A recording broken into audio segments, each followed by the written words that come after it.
Welcome to Sean's Thoughts. I trust that you're doing exceptionally well today. I'm actually sitting in my car right now while it's beginning to snow on this beautiful lake called Mike's Lake that I'm at right now.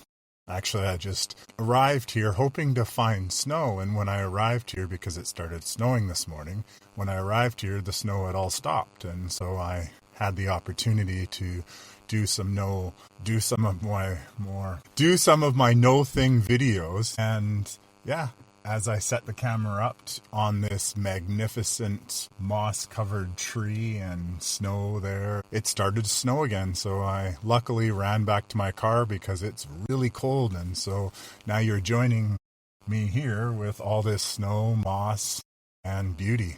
And I'm somewhat warm inside my car. So thank you so much for joining me today. I definitely, as always, appreciate all of your attention. You know, it's interesting when I create these videos and when I'm doing them live, there's such a different connection than when I just record them. Like, it's almost as if me knowing that I'm streaming live at certain moments, and when they're recorded, well, essentially the words that I say come out a lot clearer and a lot more. Anyways, I'll take what I can because right now I'm in an area where I couldn't do live videos, and nonetheless, a lot of the live video streams that I tend to do, they tend to be distorted for various different reasons. And so me creating something right now where I'm essentially having it recorded, and perhaps I will even have the audio in a sense edited to relieve you of having to listen to all my ums and ahs and other distractions. So as I said, thank you for joining me. You know, when I was driving up here, I wasn't exactly sure about what I was going to talk about, and yet what I've wanted to talk about for a very long time actually is, when is my moment of being Neo or experiencing the Neo situation? And what I mean by that is, there's always a time in a movie where you have the character in the world that they were in before, and then there's an event, a triggering event that essentially leads the character into a new world, into essentially the hero's journey. And this is generally a revelation or a revealing of the true nature of the world, as if the character previously didn't have a full understanding of the world they lived in, and they just through monotonous routines journeyed forward, hoping that every day would be different. And yet oftentimes, you know, the way the movies would be set up is the world wasn't. It fell into a routine, and there was a moment when things changed, when discoveries were made, and it wasn't just discoveries or a knowing intuition within that actual character. It's when the outside of their reality changed to a degree where their life was part of reality, the real world. Back to what I was saying before, I've always had this idea of doing a video when I can discuss when will be my Neo moment, when will my moment of seeing the outer world truly reflect what's inside. And often in these videos, I've talked about what I feel is inside, meaning that the dreams and the aspirations and the knowingness that the world on the exterior could be considerably different. Now, of course, all those psychologists and, you know, people who think they know everything, they're going to listen to this and perhaps get a truly different perspective, especially if they're unaware of all of the internal work that I have done, that I have witnessed myself do, that I have experienced. And so therefore, this isn't necessarily a weakness. This is just simply me pondering the idea of when will that moment be where the outside world will reflect all that is inside, because all that is inside of me is the beauty that I showcase. It's the moments of stillness and calmness and healing and green and growth and, you know, love. That's all inside, and I truly do wish to have it essentially splattered across a blank canvas of beautiful, beautiful colors that highlight the true authenticity of essentially how I see the world could be. And so my Neo moment isn't some big dramatic explosion into a world of greens and blacks and chaos. It's essentially a world that is more in alignment with the miracles and beauty of the Care Bears, for example, being one of my all-time favorite video creations, because I truly did love growing up watching the Care Bears and seeing those moral stories essentially interwoven between animation and, joy of these characters, these bears, and there's even a lion named Shareheart. And anyways, they essentially have their challenges in their life, but yet they always seem to shine through with their Care Bear stare. So my Neo moment won't necessarily be about Morpheus and all these other characters coming forth and essentially creating a opportunity to create me as a savior, because I definitely don't see us living in a world of saviors any longer. I see a world of sovereign beings who essentially are willing to contribute to, participate in, and be a part of a new earth that, as I've often said, is already all around us, simply limited by our perception. And our perceptions are often limited by the social programming, but also by other malevolent entities and experiences, and essentially sometimes even people who try to essentially bring down our vibration. They try to tether us through possible interactions that we wouldn't see or deem as favorable. And so my Neo moment is when I finally see that Care Bear walking down the street, just sharing its love and light with each and every direction and being, and when true reality becomes visual to a lot more than just me or the smaller sized community of light workers that encapsulate through a grid-like structure around the world. Light workers are a term that has been used by many different people as beings who work with light, meaning that we work with God's source of light in creating and loving and sharing and caring, just like the Care Bears do. And so my, as I would call it, Neo awakening, that moment of revelation would be, people coming into my life and having an understanding of the things that I share, and an end to all manipulation. See, that's another, how shall we say it? That's another obvious sign that we are getting closer. The amounts of, I guess you could say, distractions and obvious interference has become more dramatic. Now it's not just a matter of getting a few symptoms here or there and trying to convince us that we're so-called sick, when a lot of what we experience as symptoms, whether it's sneezing or coughing or tickling in the throat and all that stuff, is essentially frequencies that are being enforced upon us in order to convince us of different symptoms. I've often noticed that when I start to develop a symptom, that suddenly there will be ads about sickness trying to essentially come in and plant the idea of me being sick, when sickness, in my understanding, is considerably self-created. The placebo effect is a real effect. We can and we have given ourselves the illusions of many different things just through our own conscious beliefs. And I think that even part of this awakening is the coming to the terms with how powerful we are as Homo sapiens, how powerful and how creative and essentially how special we are.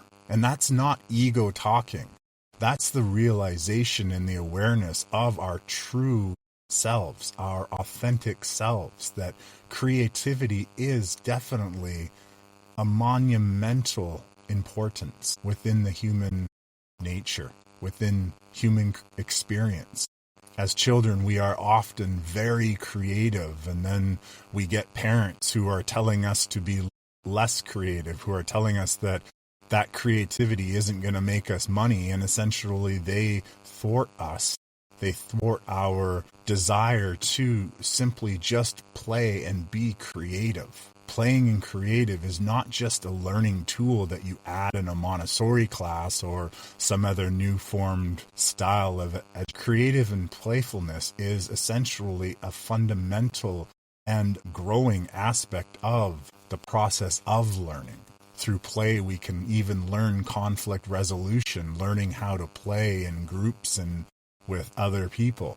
Now, going back to my Neo moment, and keeping in mind all of this that I'm saying right now is off the cuff. It's just me sitting in a car, holding a microphone, having my camera just a meter away from me, record this beautiful snow and moss and everything. And, I will, of course, probably put this up without changing any of the audio to it, because I believe that the candid nature of discussion is super important, rather than creating or fabricating these strong, sometimes perplexing or even agenda-seeking scripts. The internet right now is often full of all of these perfectly spoken videos with AI avatars and, scripts from even deep fake images of real humans sitting there talking, and yet their voice isn't stuttering, isn't stopping. It's just flowing as if they've trained for this particular podcast that I've watched quite a few of them. And their delivery of what they're saying is essentially flawless. And yes, they add in hands shaking and heads tilting and, getting that movement in so that we believe that there is something happening or going on. And yet it's easy to see that these things are fake. And it does open us up to the realization that taking into consideration or taking in the idea of that AI has been here for an awful lot longer than we've ever imagined, it allows us to see how much of our reality was actually faked, how much of the reality that we experienced. And I guess in a sense that for me is my neo-awakening moment, is that realization outwardly. Like, I've seen it. I know that there's a lot of other people on communities such as the United News Network that are aware of it. And yet many people live our lives day to day not even recognizing how much of what we have perhaps experienced, even what we've been told that happens in our world, is actually fake. From the news to the news headlines to the footage to different descriptions and job titles that people played. And a lot of these people perhaps aren't even alive, or maybe in a sense they were never alive. When you listen and truly listen to how deep the United News Network reports go and the Global Intelligence Agency reports, we see that the world is considerably different. So perhaps my moment of awakening as Neo, or like Neo, is more about the outside world coming to terms with it. And then there lies the rub. Coming to terms with the world has been a lie in a lot of senses. And not a lie in that, the experiences weren't there, because we had those experiences. We lived through them. We essentially thrived through them. And in many points of our history, we survived through them and struggled through them. And yet part of, once again, my neo-awakening will be the realization. And see, realization doesn't mean I realize something and it's an aha moment. Realization means the moment when that manifests in our reality, when that, I guess you could say, possibility realizes, it forms into reality. So when I say realizing in this aspect, I'm kind of meaning like what you would see or perhaps envision when a transporter was transporting something in, like from Star Trek or such, is that each molecule is being built up, and one moment there's nothing there but air, and then suddenly a transporter beams down and solid matter is realized or manifested into form, and then it's form. And there is somewhat of a delay there, and perhaps, you could even take your hand and put it right through as it's transporting, and maybe you get a better understanding of that. And yet that's kind of what I see, is that a lot of things are realizing themselves into our reality. So I definitely do see it happening.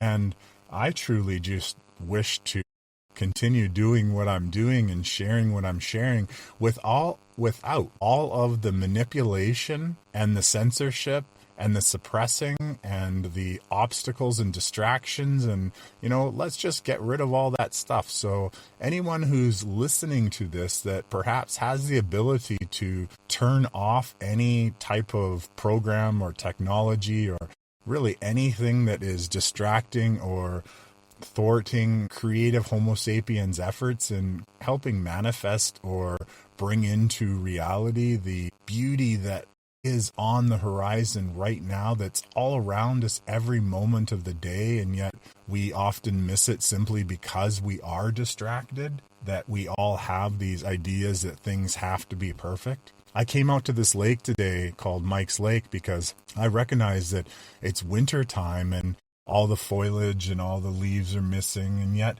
it's absolutely beautiful, breathtaking. I honestly just wish I could sit out here for a lot longer, and after I do this recording, I'm probably going to go back on the dock and, I don't know, just sit there for a few minutes doing nothing, even though it's absolutely cold, or not absolutely cold, but nonetheless, it just finished snowing again. It seems to come and go. We're high up in the mountains right now, part of the Rocky Mountains or the Garibaldi mountain range. And yeah, it's cold out there, and yet I still want to get back out there and breathe that fresh air. See, I create these do no thing videos as a way to showcase nature for all of you people that are in a city, in a sky rise, looking for beauty, and real beauty, not AI beauty. Yes, I do use AI to make these funny little creative videos where, in a sense, they are advertisements for my do no thing. There's 3 of them actually that I just pitted against each other in competition to see which one would do better. And amazingly enough, the Lapras video, which my son definitely loved the best, that video, because it's of a Pokemon, apparently is doing extremely well. And yet I found that using AI as a tool, as an assistant, as a helper, has done wonders for, sharing my creativity, as opposed to covering it up or essentially reimagining it. I also love to do and take these do nothing videos recently and have a song that I've really, really loved, and having it overlaid across this to kind of create a portrait, a moving portrait. And that's how I've really always seen my do nothing videos. Yes, they originally started off as, little things for people to look at while they did a short meditation. But in a sense, they are an overall experience of differing lengths. And from the do no thing videos to the new moving portraits with music to all of the other creations that I can create with all of my creations, I definitely see a world filled with a lot more creativity and beauty and all those lovely things. Nature, I love nature so much. And so with that all being said, in a sense, I know I'm living that transitional state. That unlike a movie where all of the shifting happened in the course of 2 hours, I've experienced that Neo moment over the course of almost 2 years, and even longer than that when I think about it.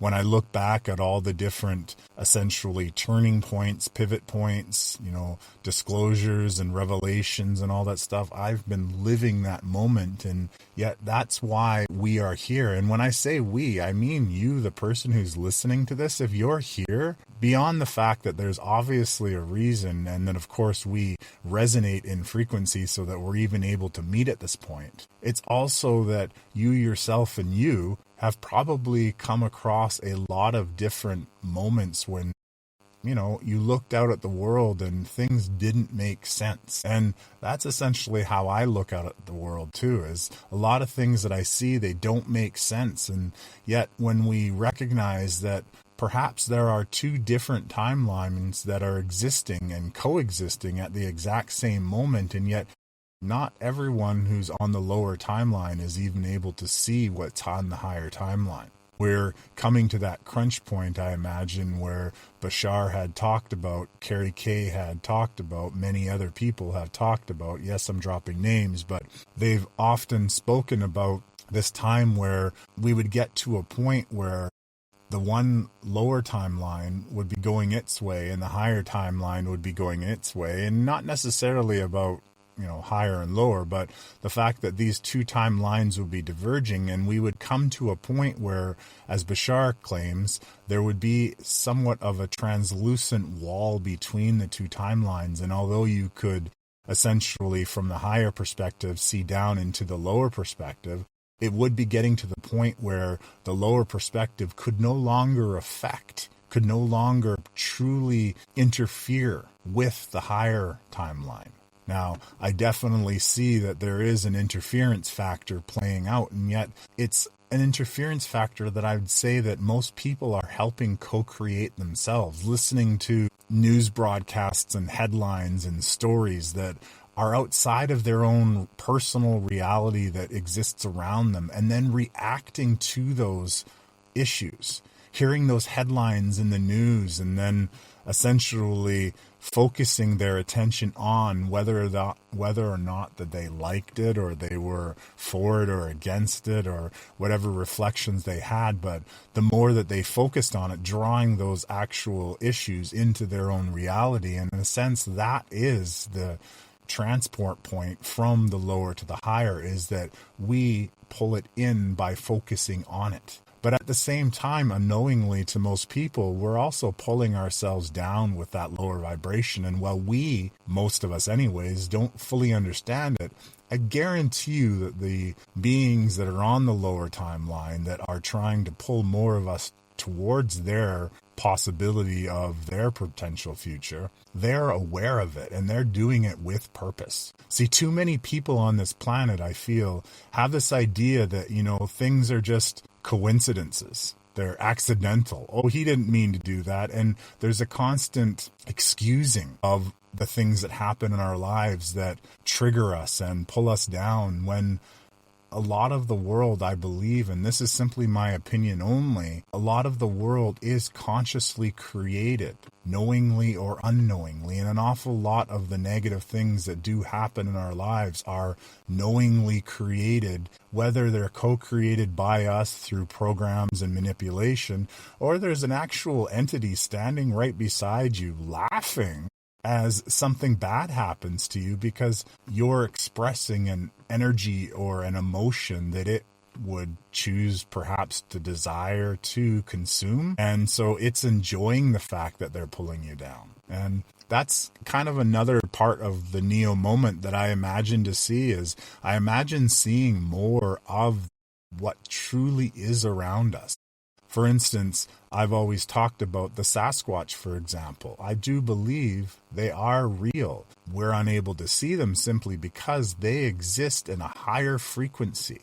And I hope I'm not blowing the lid off of, whatever it is that it allows them to hide themselves, but they exist at a frequency that most humans and a lot of Homo sapiens as well can't even imagine, because it's like I'd said before, as if you were standing beside of the road and a Maserati zoomed by. The Maserati could see you in that instant second standing there still, but you might only see a zoom and a blur. And you might not see the person that was waving to you as they drove by at 200, 300 kilometers an hour. And so I see that as there are beings all over and around our world that simply move at a higher frequency. They're, vibing along. And so we don't necessarily see them. Yet in that neo-awakening moment, I imagine that I will see the creatures and the beings, and essentially Gaia will reveal its true nature to those with the eyes to see. So it's interesting because I imagine making this talk for a long time, and this definitely didn't go the way that I had planned it, but yet it's just a flow of beautiful words coming out of my mouth, I hope. And I trust that you will appreciate what I had to say, especially if you've made it here this long. And it truly does then mean that we are resonant beings. And We might be fractals of the same soul. We might be twin flames. We might be whatever terminology that you use in order to express the idea that we are all of one being, one entity. We all come from source, the source of all things, including God. So, yeah, I definitely encourage you once again, as I always do, if you make it to this end of the talk, if you have the ability to self-reflect, comment, share, those are the utmost importance, I believe, is to do more inner reflection. And that definitely does contribute to healing and to raising one's frequency. There are a lot more simpler ways than going to a psychologist or going to therapies all the time in order to heal. On my channel, and I apologize for using the word so much, but on my channel, I've went through so many different healing experiences, and the purpose of this podcast really is to share my thoughts, yes, but it's to share my thoughts on my journey, and my journey consisted of a considerable amount of healing. Even just the quiet moments of inner reflection or stillness when we watch one of the Do No Thing videos, a creative artistic expression of nature sometimes, is in the videos now that I'm doing, are definitely kicking it up a notch with adding overlays and different funny things and such. Yet they offer a moment of solitude, a moment of peace, a moment of self-reflection, essentially, if you get to that part and you write down how you felt and what you thought and what thoughts came into your mind, and if you were able to successfully get through the entire 3 minutes or 15 minutes or 555 seconds. I recently put out a new one. I'm going to put it up there right now on the top right hand corner of the screen, and I hope that you spend time just sitting with yourself, turning off the notifications, turning off the phone even, turning off, if you have YouTube and you're paying for their service, you can download the video, and then you can even turn off the Wi-Fi, turn off the electronics, turn off the TV, just turn off all digital distractions, essentially, with the exception, of course, the phone that you're listening to me right now, and just have a moment with that do nothing. It lasts for, as I said, 555 seconds. It offers beauty of the Badlands in Alberta, Canada, and it offers an array of various perspectives of that same image. And notice that little strand of grass that flickers in the wind as you sit there changing perspectives. So I trust that, we're all on a healing journey, and those who make it this far, that we will sometime in the future meet at perhaps one of the conferences, or I don't like conferences, workshops we'll call it, that I plan to host all over the world. I know that that's part of my future, and I know that's part of what I'm bringing in. See, when I originally created my Patreon or initiative, I love that word. When I originally created my Patreon initiative, I had it under the idea that I would bring together the resources of an audience of overwhelming support, and we would therefore together create different workshops and different experiences. And I really highly encourage you to perhaps consider supporting me on Patreon. I'm going to put that right out there right now. Basically, the idea is, what if 1 million people gave me $1? How could I use those funds in order to not only increase or experience the life that I would choose to live with every breath that I take, also to bring forth, pay it forward to people who are perhaps challenged, yes, but also other people who have gotten to a place where they're wanting to, they themselves create, and they just simply need a little bit of help, or to bring forth my adventure park. Perhaps $1 million could begin that process of having that adventure experience for people to experience one day at no charge, or bringing together people in different cities that are perhaps an audience of mine, and bringing us together so that we can do different retreats and different workshops and different experiences, or we can just go out for coffee. or we can just hang out. We can just unite that resident energy of all of you and bring us all together so that we can start to create communities that are unlike nothing that has ever existed in this 3D matrix that we found ourselves stuck in for such a long time. You know, honestly, I do believe we are at the end, like that we're already past the end of the matrix. What we're witnessing now is the transition between. It's that moment when you have the two frames and you're transitioning between those two frames with a transition on the editing. And it's that moment when you're essentially, or I'm essentially standing in between both frames. Neither is fully realized yet. I'm looking forward, therefore I'm looking at the more natural beauty. And that's what I intend, and I will continue sharing with all of you, is the natural beauty of everything that I am, that we are, that Gaia is, and, you know, we'll start revealing it together. So thank you so much for sharing your time and attention with me and this moss and the snow and all this lovely beauty. And yeah, I hope that, you know, you get out and you create something. But before you do that, like I said, hit the comments, like if you like. You know, liking can just be an acknowledgement of I was here. It doesn't have to be a flow-blown, I support everything this video said. It can just simply be a marker of your interaction with this video, with any video that you watch. Thank you so much for sharing your time and attention with me, and I'm going to get back out there and do some more capturing and creating. So much love.